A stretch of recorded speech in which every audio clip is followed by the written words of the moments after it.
দীর্ঘ টালবাহানার পর বাংলায় আসলো পদ্মার ইলিশ। মুখে হাসি ভোজন রসিকদের।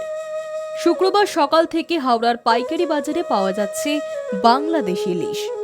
হাওড়ার পাইকারি বাজার থেকে খুচরো বাজারে পৌঁছে যাচ্ছে সেই মাছ।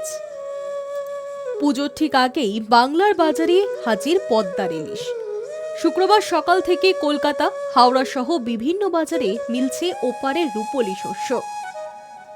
800 থেকে 1200 গ্রাম ওজনের মাছ বিক্রি হচ্ছে 1200 টাকা থেকে 1600 টাকায়।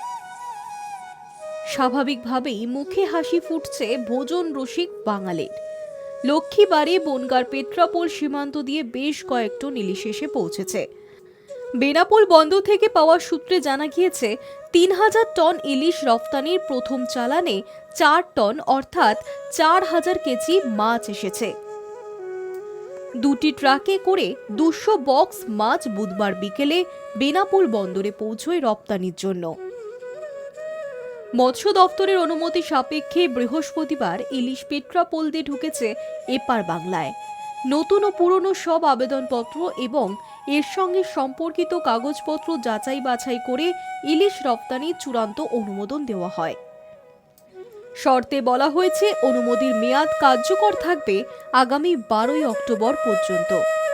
বৃহস্পতিবার বেনাপোল বন্দর দিয়ে 2420 মেট্রিক টন ইলিশ রপ্তানির জন্য প্রথম চালানে মোট 18 মেট্রিক টন অর্থাৎ 18,000 কেজি ইলিশ মাছ এসেছে। প্রতি কেজি মাছের রপ্তানি মূল্য পড়ছে 10 মার্কিন ডলার, যা বাংলাদেশি টাকায় প্রায় 1200 টাকা আর ভারতীয় মূল্য 840 টাকা। সেই নিরিখে বাজারে পদ্মার ইলিশের দাম নির্ধারিত হবে।